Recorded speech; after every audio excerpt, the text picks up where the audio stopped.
Praise the lord. కీర్తనలు 23:1 యెహోవా నా కాపరి, నాకు లేమి కలగదు. ఇది మనందరికీ తెలిసిన వాక్యం.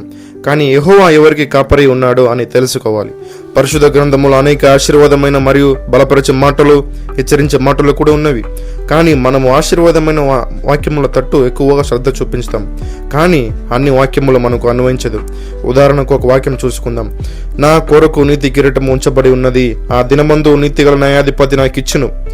ఎవరికి ఈ వాక్యం అన్వయించదంటే, పౌలులాగా మంచి పోరాటము పోరాడి దేవుని కొరకు ప్రయాసపడి అన్ని బాధలు, నింద, అవమానాలు లెక్కించక క్రీస్తునందు జీవించే వారికి ఆ వాక్యం అన్వయించది. అలాగే యెహోవా ఎవరికి కాపరి అని వాక్యం చూసుకుందాం. యోహాను సువార్త 10:27 నా గొర్రెలు నా స్వరము వినేను, నేను వాటిని ఎరుగుదును, అవి నన్ను వెంబడించును, ఎవడను వాటిని నా చేతుల నుండి అపహరించరు. ఎజెకీయలు 34:14 నేను మంచి మేతగల చోట వాటిని మేపుదును, ఇశ్రాయేలు యొక్క ఉన్నత స్థలముల మీద వాటిని దొడ్డి ఏర్పరచుదును.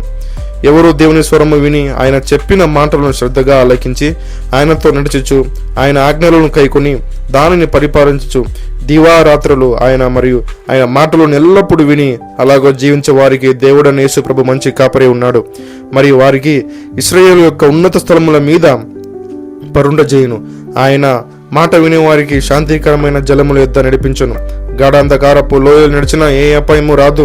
మనము యేసు ప్రభు నామాన్ని హెచ్చరించేలాగా చేస్తే ఆయన మన శత్రువుల ఎదుట మనల్ని హెచ్చించేలాగా ఒక భోజనము ఏర్పాటు చేసెను. మనతో ఆయన ఉంటే బ్రతుకు దినములన్నీ కృపాక్షేమము వెంట వచ్చును. మనము దేవుని స్వరము నిర్లక్షించకుండా ఆయన ఆజ్ఞ విధులను అనుసరించిన యెడల దేవుడైన యేసు ప్రభు మనకి మంచి కాపరి ఉన్నాడు. ఆమేన్.